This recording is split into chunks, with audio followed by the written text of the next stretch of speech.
मुझे 3.5 साल में अगर आधी पावर भी मिल जाती तो मैं शेरशाह सूरी के साथ मुकाबला कर सकता था। जिम्मेदारी तो मेरी थी, लेकिन हुक्मरानी किसी और की थी। ये तमाम बातें मैंने नहीं कही जनाब, ये तमाम बातें कही हैं इमरान खान साहब ने। अस्सलाम वालेकुम, आप देख रहे हैं मेरा यूट्यूब चैनल और मैं हूं आपकी मेज़बान इशाल अली। जो गुफ्तगू इमरान खान साहब ने की है उससे तो ये साबित होता है कि इमरान खान साहब के पास ना तो पावर थी, ना हुक्मरानी थी और ना ही जिम्मेदारी थी, क्योंकि वो कोई भी काम करते हुए हमें नजर नहीं आए हैं। तो खान साहब, अब मेरा सवाल आपसे ये है कि अगर आपको पावर नहीं मिली, अब आप उसी बोसीदा निज़ाम का दोबारा से उसी सिस्टम का हिस्सा क्यों बनना चाहते हैं? क्या अब आपको किस तरह से लगता है कि आपको पावर मिल जाएगी? पहले आपको पावर नहीं मिली 3.5 साल में, आप कुछ नहीं कर सके, इसलिए क्योंकि आपके पास तो पावर ही नहीं थी। हुक्मरानी किसी और की थी और जिम्मेदारी आपके ऊपर डाली गई थी। अब मुझे बताइए, जब 3.5 साल में आपको पावर नहीं मिल सकी तो अब ऐसा क्या होगा कि पावर आपके हाथ में आ जाएगी और आप सब कुछ छड़ी घुमाएंगे और ठीक हो जाएगा। यहाँ पर आप इलेक्शन चाहते हैं, दोबारा से इलेक्शन चाहते हैं, तो इसका मतलब यह है कि आप उसी सिस्टम में दोबारा शामिल होना चाहते हैं। आप इलेक्शन करवाकर उसी सिस्टम का हिस्सा क्यों बनना चाहते हैं? आप बारहा बार ये कह चुके हैं कि ये सिस्टम इतना बोसीदा है, ये सिस्टम इतना ख़राब है कि इस सिस्टम का कुछ नहीं हो सकता, जितने मर्जी इलेक्शन करवा लिए जाएं। आपने ये बात बारहा कही है कि आपको पावर अगर मिलती तो आप ये कर देते, आपको पावर मिलती तो आप वो कर देते। तो मुझे बताइए, हुक्मरानी आपकी थी तो पावर किसके पास थी? कौन था जिसके हाथ में पावर थी? खैर, आप ये गेम नहीं खेल सकते अवाम के साथ कि पावर आपके पास नहीं थी।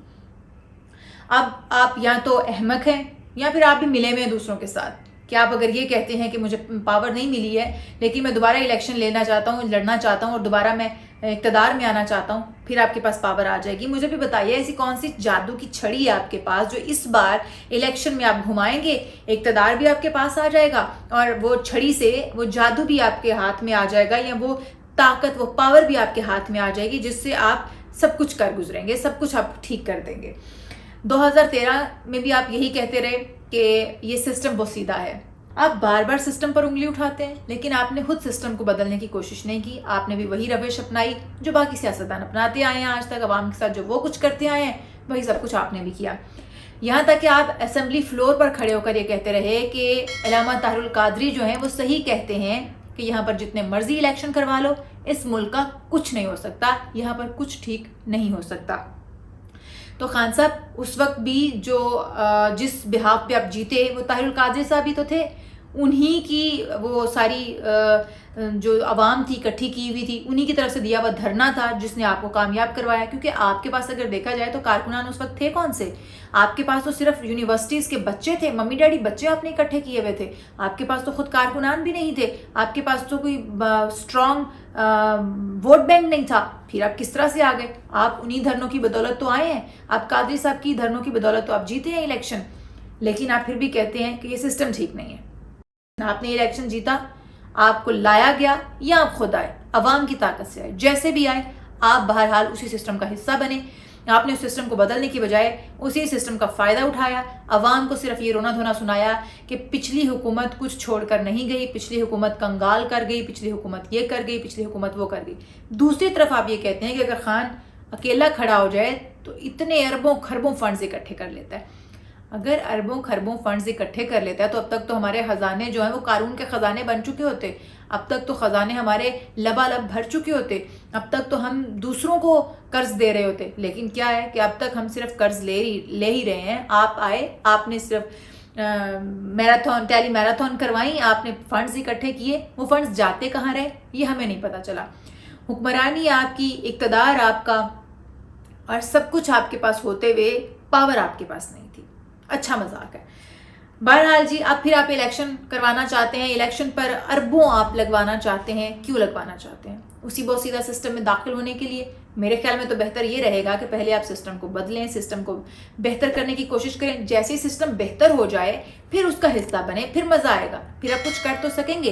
क्योंकि सिस्टम बेहतर जब तक नहीं हो जाता, जब तक सिस्टम ठीक नहीं हो जाता, यकीनी तौर पर आप आवाम को डिलीवर नहीं कर पाएंगे। क्योंकि पहली हुकूमतें भी आवाम को डिलीवर नहीं कर पा रही, क्योंकि वो इसी सिस्टम का हिस्सा बन जाती हैं। इसी सिस्टम में रहते हुए आवाम को सिर्फ बेवकूफ़ बनाती हैं, बातों की हद तक आवाम को खुश रखती हैं, इसके अलावा आवाम के लिए कोई कुछ नहीं करता।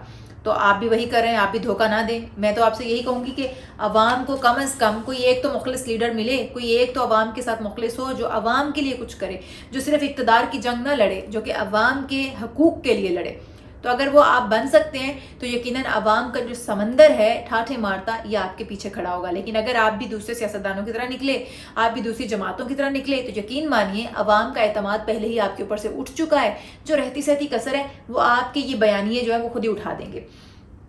आप ये कहकर बड़ी अज़मा हो ही नहीं सकते कि मैं वज़ीर आज़म तो था लेकिन मेरे हाथ में पावर नहीं थी। तो पावर जनाब किसके पास थी, उसका नाम लीजिए ना जिसके पास पावर थी।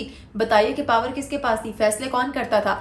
आप तो खुद खुलेआम ये कहते आए हैं कि जब मैं बुज़दार को हटवाने की कोशिश की जाती रही, जब बुज़दार को मुझे हटाने के लिए बार बार कहा जाता रहा, तो मैंने साफ इनकार कर दिया, मैं बुज़दार को नहीं हटा रहा था। आपके पास तो पावर नहीं थी, आपके पास तो ताकत नहीं थी, फिर आपके पास इख्तियारात नहीं थे, इसके बावजूद आप अपनी बात पर डटे रहे। आपसे कोई बुज़दार को हटवा नहीं सका। यही कहते हैं, इसी को कहते हैं इख्तियारात होना। और आप कहते हैं कि आपके पास इख्तियारात और पावर नहीं थे। यही नहीं, आपने DGISI के तकर्रुर को कितने अरसे तक रोके रखा। अगर आपके पास ताकत और पावर नहीं थी तो आपने DGISI की पोस्ट की तकर्रुरी के लिए इतने अरसे तक ये बात डिले में क्यों डाले रखी। कौन सी पावर या ताकत थी जो इसको रोक पाई?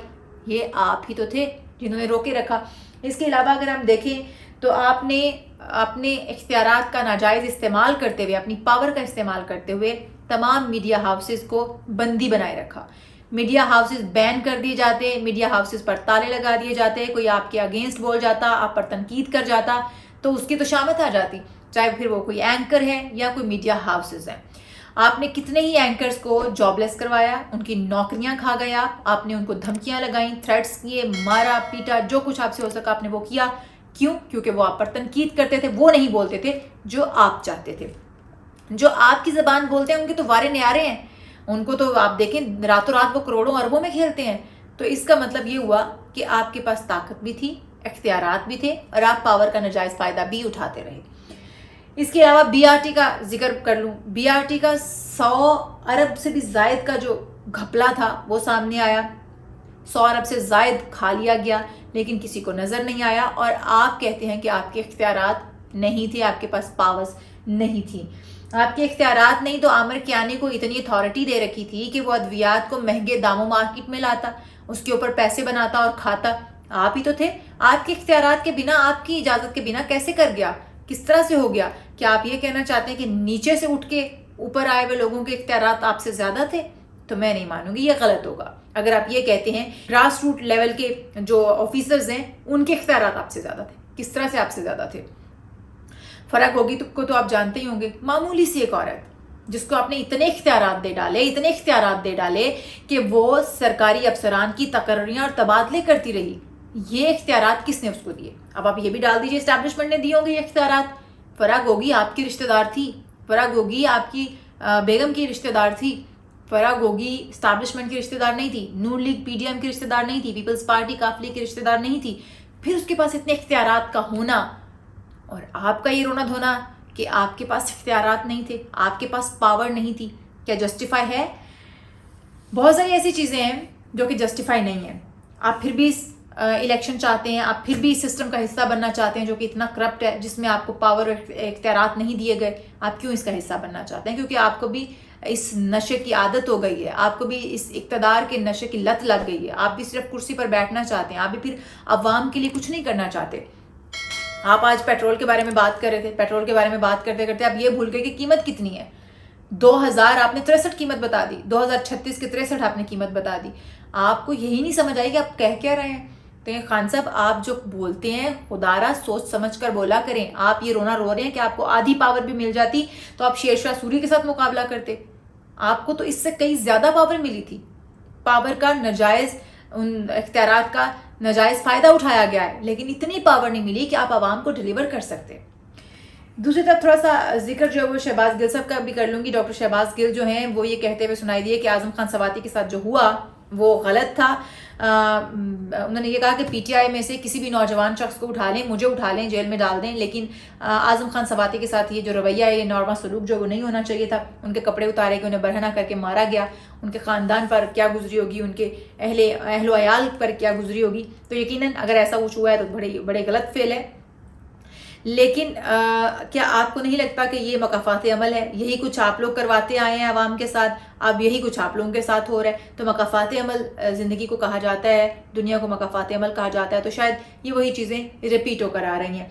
बहरहाल जी, आज़म खान सवाती साहब जो है वो मोहतरम है, उनके साथ अगर कुछ गलत हुआ है तो वो नहीं होना चाहिए। अगर इस तरह से उनके साथ रवैया रखा गया है तो यकीनन वो नहीं होना चाहिए। लेकिन उन्होंने जो ट्वीट की है या जिस तरह की गुफ्तगू उन्होंने की है, उन्होंने हमारे इदारों को जो है वो डायरेक्टली इन्वॉल्व करने की कोशिश की है, इदारों पर उंगली उठाने की कोशिश की है, जिसकी वजह से होता क्या है कि दूसरे ममालिक में भी हमारी साख खराब हो रही है, हम दूसरे ममालिक के सामने भी गिर रहे हैं, ऊंचाई से गिर रहे हैं। हमारी आर्मी कभी दुनिया के लिए एक पावरफुल तरीन आर्मी थी, लेकिन अब हमारी आर्मी पर भी सवाल उठने लगे, हमारे इस्टेब्लिशमेंट पर सवाल उठने लगे।